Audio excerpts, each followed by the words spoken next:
They wrote me off and I ain't like that, so I'ma fight that. The bad man, damn right when you thought that it was safe to relax, you gotta stretch that. The bad man, bad. He was with me from. I feel good, man. I'm so good. All right, so man, this your boy Big LAC. This the Big LAC Show, and we have EXO Top Chef in the building. What it do? What Big LAC? You all right, man? Yeah, man. How about you? Man, I'm good, man. That's you got good. that AC blowing. I'm real good. I hope it stay on. That thing don't like to stay on.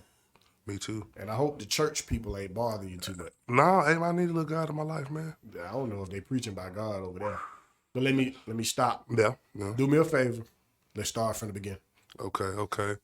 Well, it started with this boy, EXO Top Chef. It started off, I started, I went off to school and I came back early. I went to Albany State playing football, of course. And I came back home. I promised my mom I'd get back in school. I got in school, and in the midst of me going to school and working, a partner of mine named Slick, he said his friend had, got some equipment, like an MPC, a computer, had something called Pro Tools, and so I started going over there, and it was just something to do, a hobby, just so I wasn't out in the streets doing crazy stuff. We just started making music in the neighborhood, and it was like 4 or 5 of us, and we just started cranking out jams, and the majority of them were from Madison, Georgia. So they would go back down there and spread the music out, and it was, getting a little buzz, and we kind of got confidence in what we were doing. Well, I got confidence in what I was doing because my older brother used to rap, and I'd tag along with them, but they used to always, make fun of my raps. I don't know, they were little kid raps. I was a little boy, but yeah, so we started going down to Madison and doing stuff, and then my confidence really grew as an artist when me and a partner of mine, we did a song where he asked me to do a song with him away from the group I was comfortable working with. So it was kind of like me stepping out on my own away from my comfort zone. I went to a whole nother studio, dudes I've never been around, and we cut a record called A Baby. Shout out to my partner J-Deck. We did A Baby, and first place we performed was Apache Cafe, and just the response we got and the energy I felt, from the people that enjoyed the record made me. I told myself, I said, okay, I think I could do this as an artist, and so from there we just I went back with my group, and we just started making records, and out of that situation, I was approached by a record label. It was a record label called Pure Gold Records. It was a dude named Stanley. He approached me and he wanted to sign me as a solo act away from the group. And so, that kind of brought ill feelings, I guess, amongst other folks. They probably won't admit to it, but I knew, because the dude whose equipment it was, you could just tell he felt some kind of way about it, just the way, he would handle me. He would attempt to handle me. Like I'd come in there, cut a record, and I'd come in the next day and all the record just disappeared. It was just totally gone from his hard drive. And so with that, I left them, and we like I said, we had a little buzz going. We was going around the little, the chitlin circuits in Atlanta, just getting love doing shows. And I just really, that's why I picked up my love for music. And so once I did that, I went with Pure Gold. We cut a few records with them, but that situation kind of went sour because they weren't, I guess, the kind of record label I wanted to be on. They were trying to transition from gospel into hip hop. So it's like the energies in the studio, the sessions, we butt heads all the time. I'd want to do. It's not like I'm doing ratchet records or nothing like that, but they want me to do more, more commercial friendly records or something like that. I would just go off what I was feeling or how I was feeling that day, and they'd have something more based around, make a song about, a girl's butt or something like that, or ass or something, like how fat her ass is. I'm like, I can throw that in the record, but the record ain't got to necessarily be all about that. So that went south, and I got with my brother and my other partner, and we formed a group called Heavyweights. And so after Pure Gold and the situation with me being a solo act, I was still solo, but we all came together as solo artists to join the Heavyweights, and we got with another record label. A guy had just started up.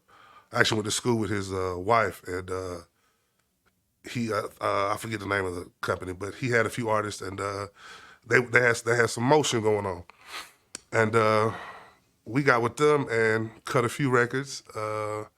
The vibe was there, the love was there, but the knowledge wasn't there. He did, I don't think he knew what he was doing. He was, he was making moves in all the wrong directions.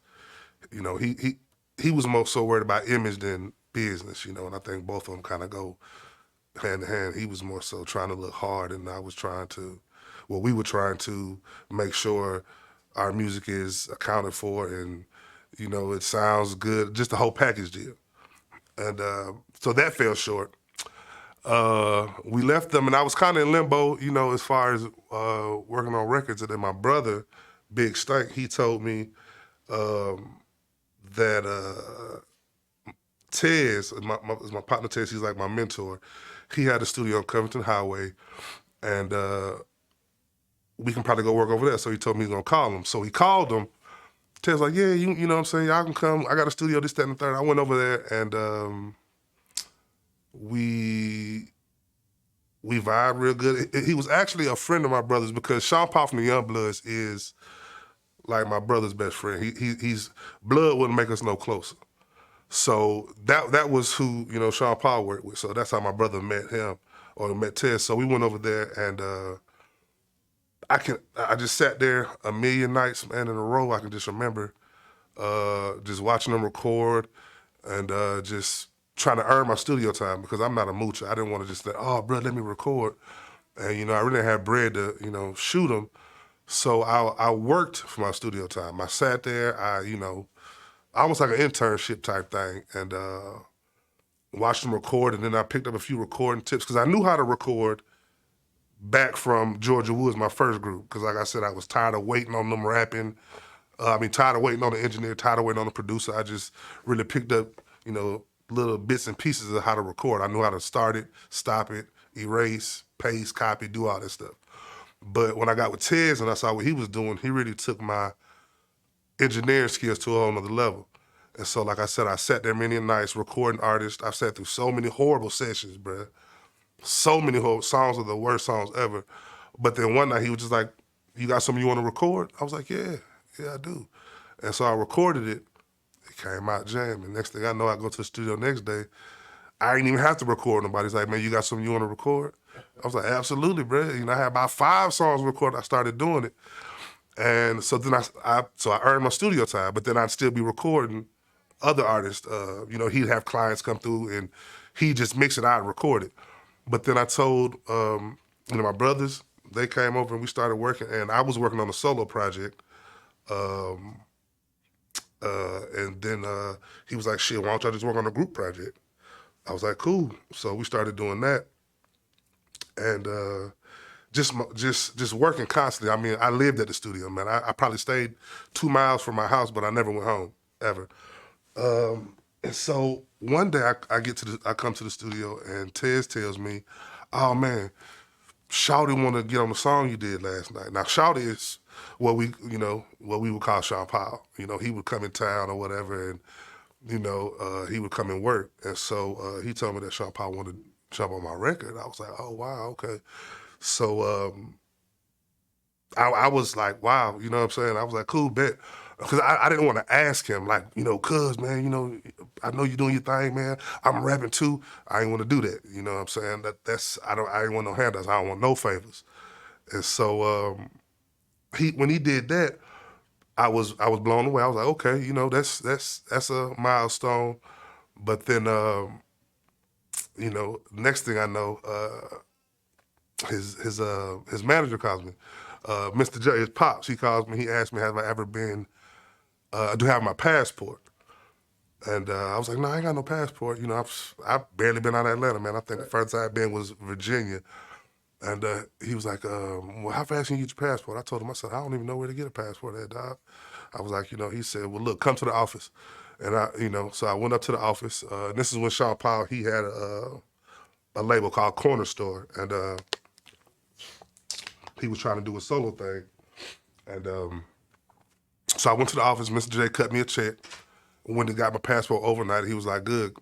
Because Thursday, you going to Iraq. I was like, Iraq? So that really catapulted my career as a rapper, because with that move, that Sean Paul, shout out to Sean Paul, man, love you, boy. He helped me live out my dream. That was, at that stage of my life, my dream was to be an artist, a rapper, be on stage and have the crowd in the palm of my hand. And going on, I probably, when I was I toured, we did the USO tour and toured around different military bases around the world. So, man, I've been all around the world, rapping all the way to Guam. I've been to Cuba. Before we got cool with Cuba, I was in Cuba, Sardinia, man. I've been everywhere but Antarctica and Africa, man, and Australia.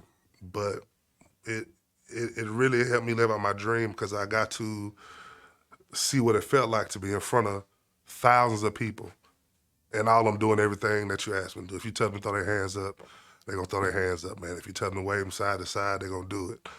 And, of course, I had done live shows before, but, excuse me, but it was like open mics, and everybody knows it's different. Open mics, everybody's just standing there staring at you, looking. On this stage, on this level, the love was given right back to you. And me and my group, we traveled, like I say, for probably about 5-6 years. And after that, we would come home in between stops, and we would work with, we go back and work with Tez. Excuse me. Right? Yeah, I'm good. I'm good. I can give you the Heimlich. No, I'm good. Choking up. We'd come back and we do work, and we were also working out of studios downtown like Zach's and S-Line with my other brother, Cuddy Cartel, rest in peace, man. I love you, boy. He really showed us how to network. Because Cuddy taught me the importance of quality over quantity. I don't care if you make 5,000 songs. I'm gonna make 10 songs that are gonna crush all 5,000 of yours. So he taught me the importance of that. And when we come back,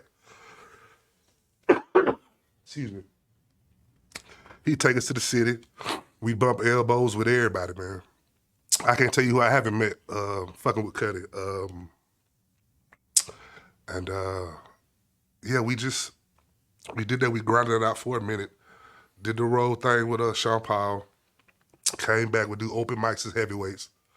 And then shortly thereafter, it kind of, the show started getting few and far in between. So I had to transition to do something else. I kind of lost my motivation to rap. I didn't, I knew what I wanted to say, I just didn't know how to say it. So I kind of backed off a little bit from the game, and when I came back, I wanted to do something different. And I had been, I've been working, and I saved up a bunch of money, and I wanted to do something crazy. I couldn't find nobody that wanted to do nothing crazy with me, so one day I got with my brother, and we went to Guitar Center. I just bought me a whole bunch of equipment, man. Beat machine, computer, TV, speakers, interface, microphone, everything. And we took it home and plugged it up, and I became excellent producer. I had dibbled and dabbled with it a little bit back when I was, with Georgia Woods, when I learned how to do Pro Tools and shit. I fuck with the beat machine. Excuse me. I rock with the beat machine, but I wasn't well versed on it. And so when I went and got my equipment, I kind of meshed what I learned or what I knew from working with Pro Tools with what I'm working with now as far as the beat machine and everything. So I kind of meshed it all together, and it kind of became a pre-production situation. That was unintentional. I was just trying to make beats, man. That's it, and just hopefully one day I rap on them. You know, I was making beats just in case I felt the urge to do it again. And excuse me, did that for a minute. You know, made beats, sat in the basement many nights making hundreds of beats, man. And at the same time, you know, my partner Cuddy and my partner J-Deck, you know, they would still fall through when they were still doing their thing as far as being artists. And so I would try to shoot them beats and stuff like that, and go out, and then mutually through Cuddy, I met OG Monster. You know what I'm saying? Me and Monster, we've been cool for a while now. And he was just genuine and honest. You know what I'm saying? He's the type of person I love because he don't mind telling you the bad. And it ain't bad trying to get on you. It's bad being constructive criticism. And he ain't gonna do it in a way where, you know, it's gonna be all out and, you know, he's gonna try to sun you in front of nobody, unless you need to be sunned. But, you know, he'll put you to the side like, hey, man, that ain't it, or, you know, this, that, and the third. So I started rocking with Monster, and I went to the studio one time, and I dropped him off some beats.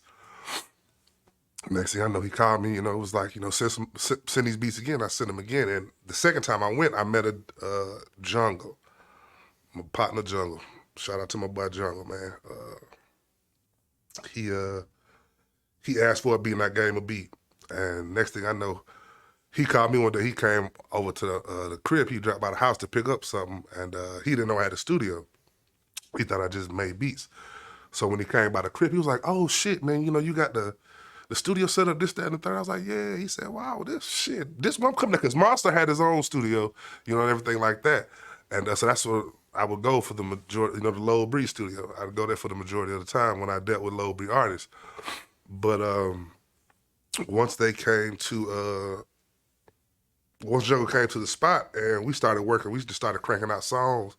Next thing you know, everybody else started falling in, you know, and I became affiliated with Low Bree, you know, because I started, excuse me, Smokehouse Entertainment. That is my my entertainment company as far as a producer. And I became affiliated with Low Bree through that process, you know, just genuine love and just, I enjoy, I'm a fan of all of them, from Callaway to Cootie to Backwood Mart to Jungle. I'm fans of all of them, and it's a blessing that I actually get to work with people whose music I enjoy.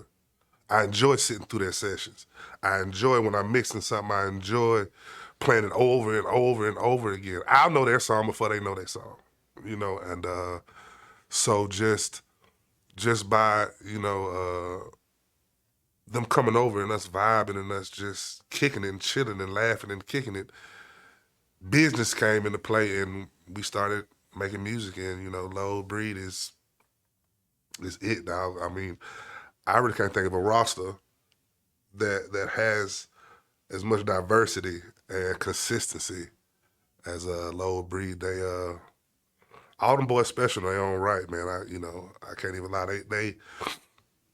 They make my job easy as far as a producer, and that's all you can ask for with an artist. You know, like I'm not the type of producer. I don't want to sit there and have to tell you what to make the song about. I don't want to tell you how to feel on a beat, because when I made the beat, I might have felt totally different than you feel. So I don't want you to come and ask me, bro, what you feel on that?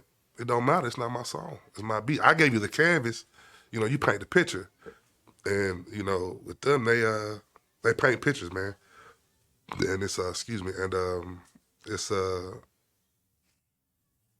blessing, man, because I'm telling you, I've dealt with some people where we've sat there for 4 hours and all they came up with a hook. And, you know, by the time they leave and they call me the next day, they say they don't want the hook.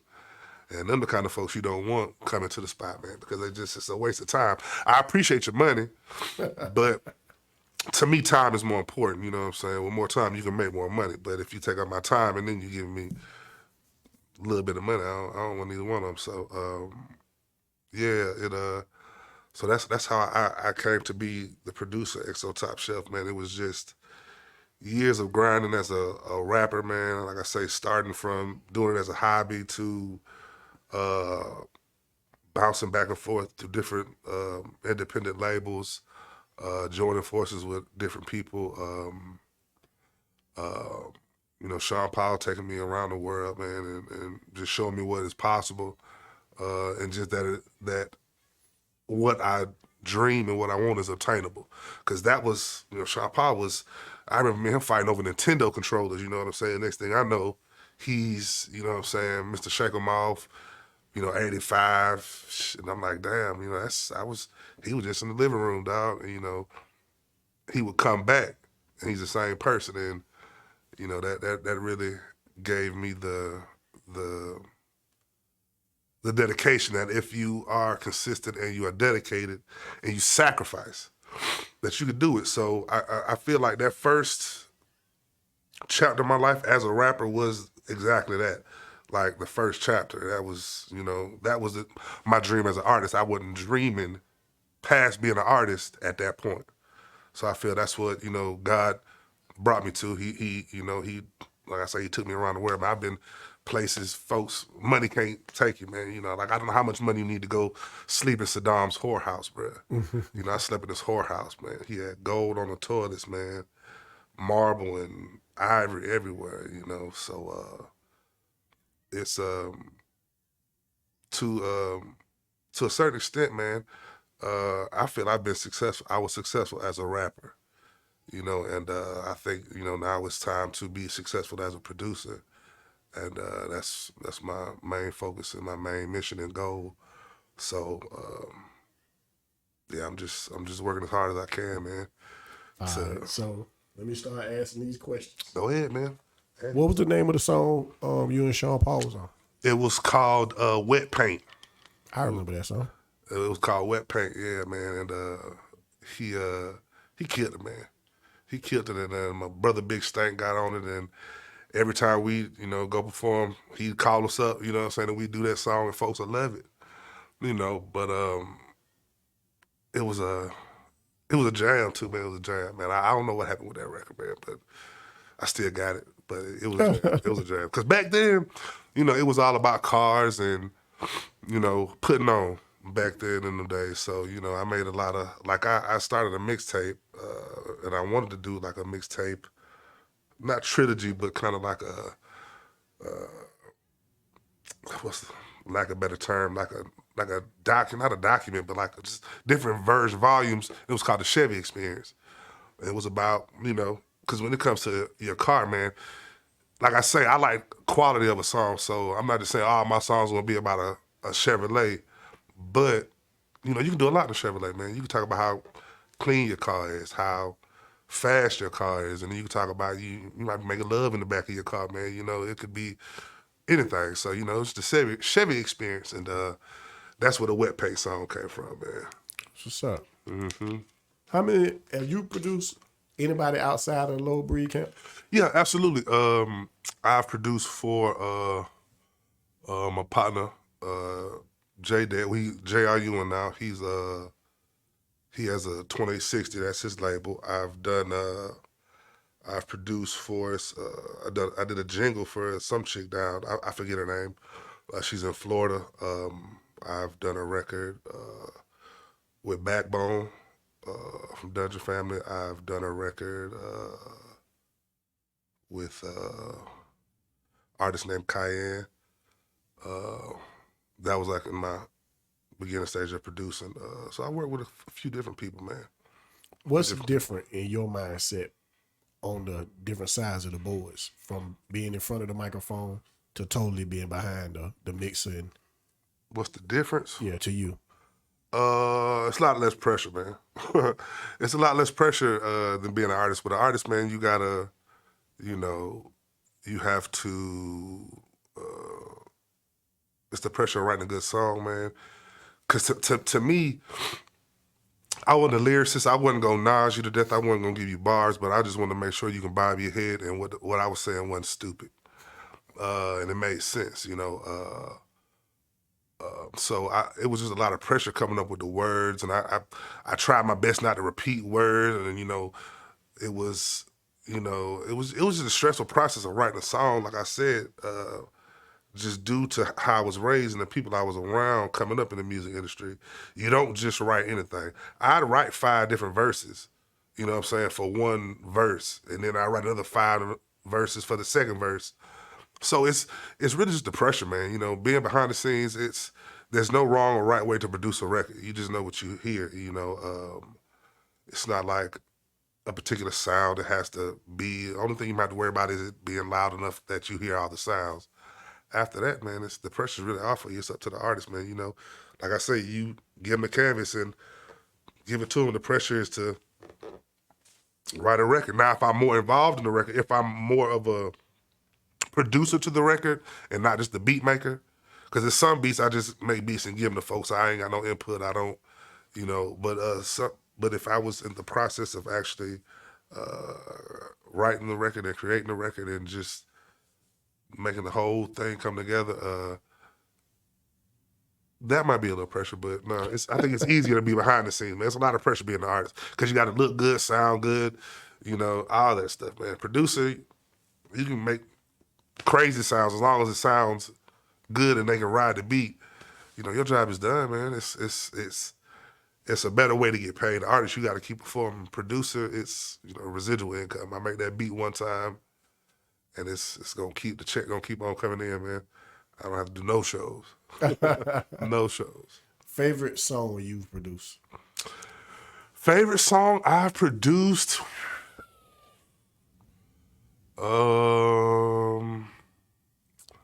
I have to say, man, that's a tough one. I have to say, this is the first record we ever did. It's Clap by my boy Jungle, man. That was the first record we ever did, and I love that record, man.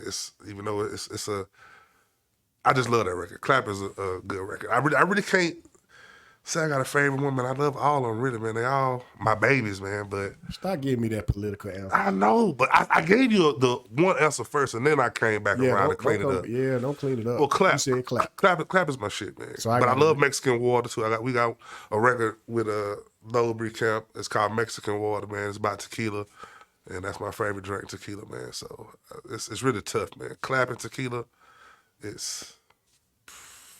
So I gotta listen to both those songs. You do, man. You do. I gotta get them to you because a lot of them are still on my computer, man. Those are 2 records we ain't even worked yet. Them records are old, man, but they. I'm gonna hold you to it. I got your number now. So Yeah, hey, man. Shit out you till you. I'm gonna Bluetooth them to you when this interview over with, man. I got them on the phone, man. I ride to my shit. I ride to it all day. Funny story. I got a song I did with a guy called Dan.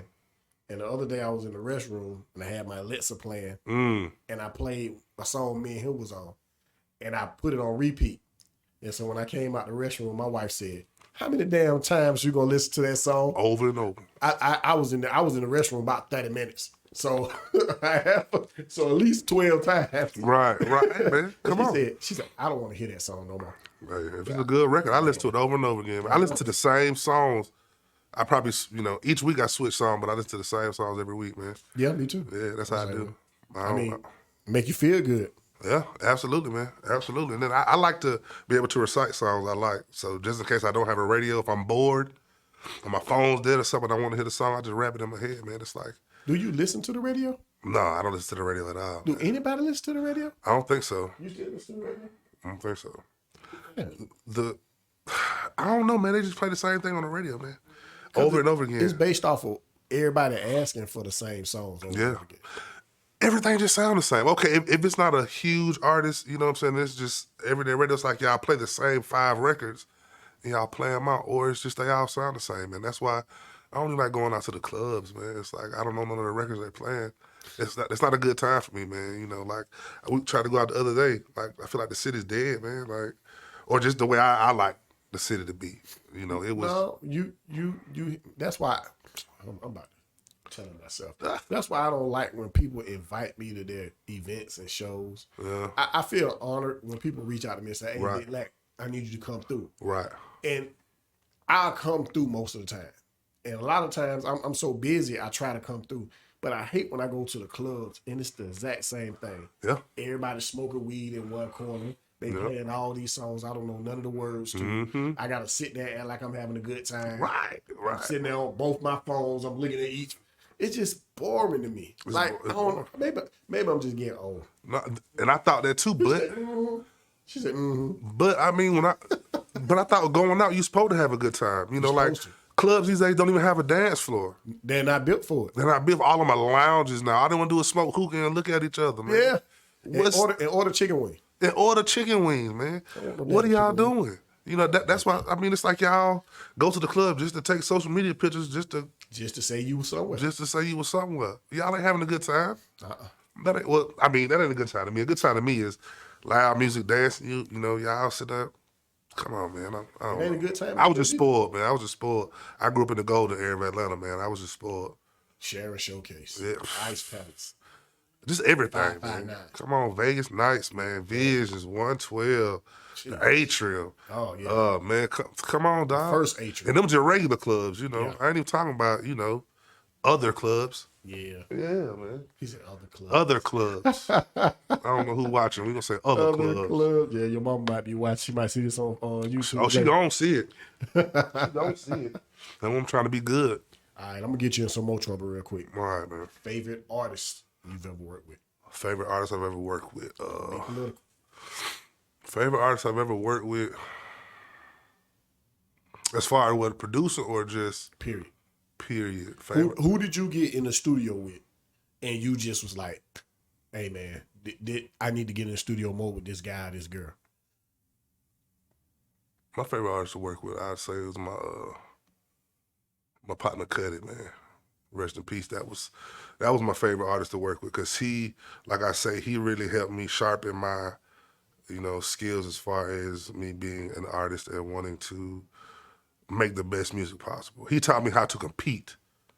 And this is a competition, man. If you're not going to the studio to make the best song, then what you going in there for? True story. You know, so he, anytime we get in the studio, it'd be fun, but it'd be business. And I'd be totally satisfied when we come out that thing. It's not like I'd be like, oh, man, we need to go change this or, oh, we need to go change that.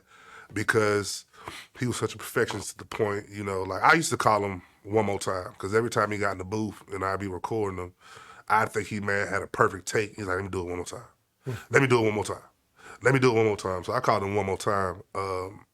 So yeah, that has been my favorite artist, man. Like I say, the consistency he worked with and the efficiency he worked with was made it fun, easy, and educational as far as being in the studio, man. So yeah. True Atlanta legend, man. Yeah, absolutely, man. So you from Atlanta originally?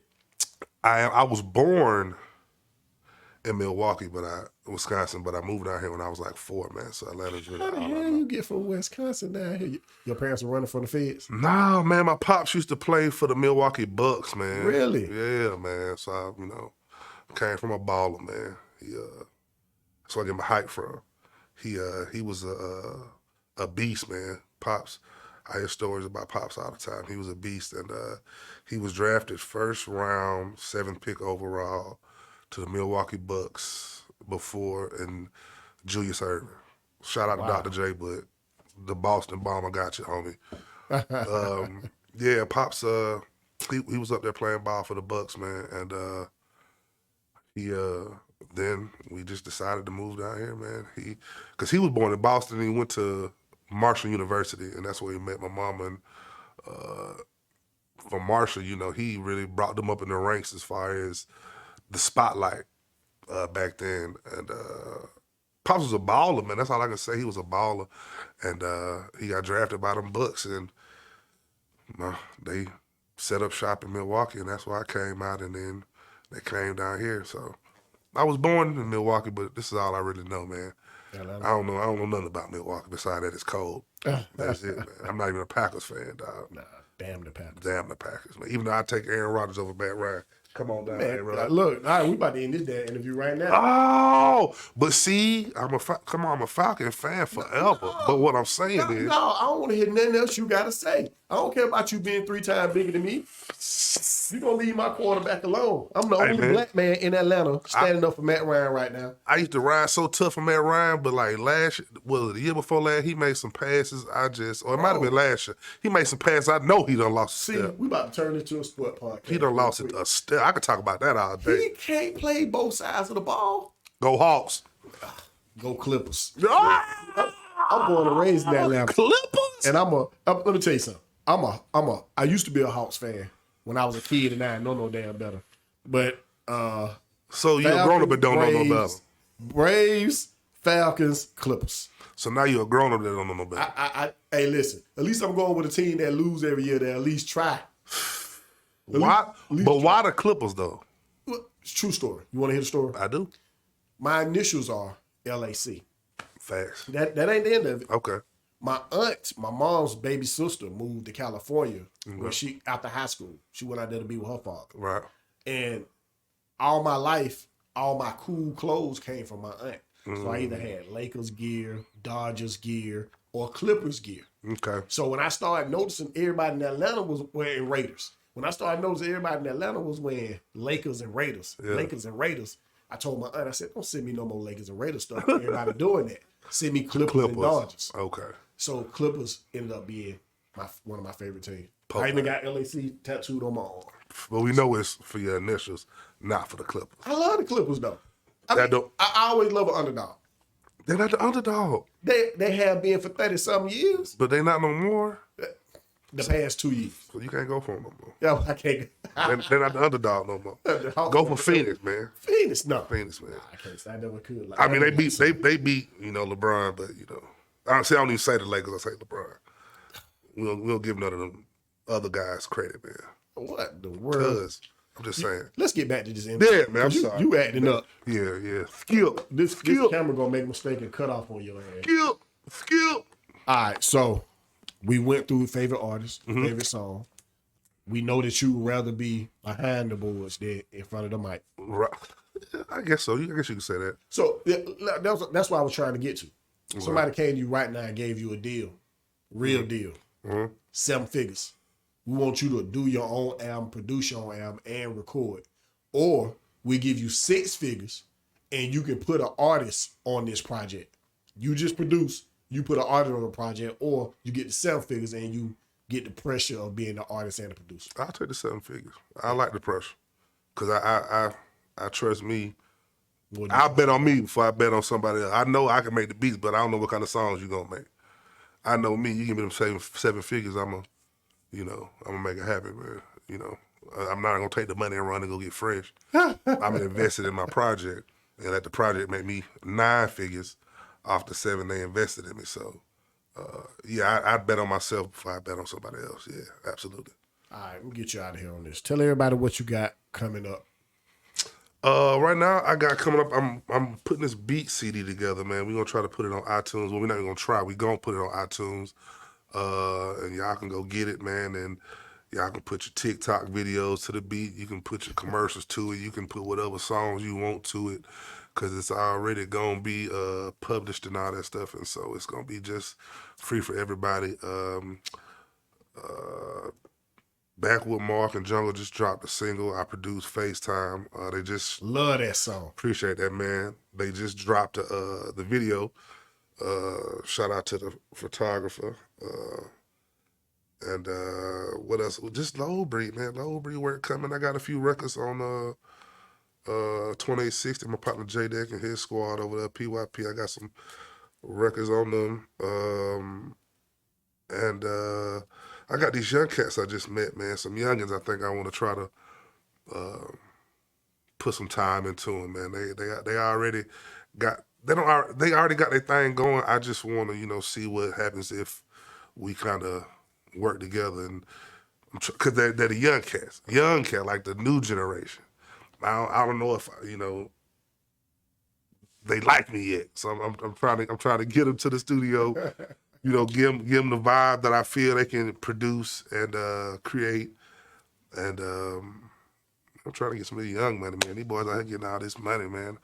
I want some of that stuff too. Oh, that scam. I like it. Money ain't everything, but the show do make the AC blow harder. Yeah. I'm telling you. Tell everybody where you can get in touch with you in case they want beats or studio time.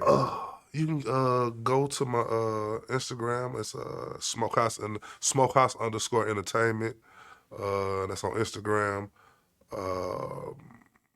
Yeah, man. Just shoot me a DM or a message, and we'll work it out, man. You know, I personally don't like sending folks beats because I don't know what folks like. So if you're not willing to pull up or have me pull up and play something for you, I don't like just sending beats because I might send you 5 you don't like.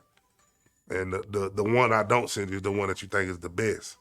So yeah, Smokehouse _ entertainment on Instagram. That's where I'm at, and that's why I remain, man, until y'all buy some beats, man. I become a gazillionaire, and I'm gonna start my own website. Yeah, but I'll be on Instagram. Man, I appreciate you coming through. Hey, LAC, man, I appreciate the opportunity, man. I don't do this often, so. You got to do some. Tell Monster, man. Monster pulled up on me out at the grocery store. Yeah. He slammed me out the car, put me on the trunk, said, "Look, XO coming next." I said, "Bro, that sound like him, man. Sounds He just, like him, hey, man, them light-skinned folk, man. I tell you, man.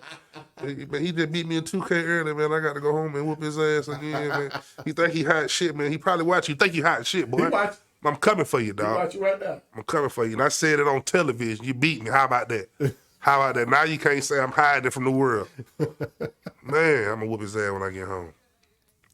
Thank you again, bro. Hey, man, Big LAC, I appreciate the opportunity, man. I love y'all, man. Love you too, bro. For sure. I don't know which button. They wrote me off and I ain't like that, so I'ma fight that. The bad man, damn right when you thought that it was safe to relax, you gotta scratch that. The bad man, bad.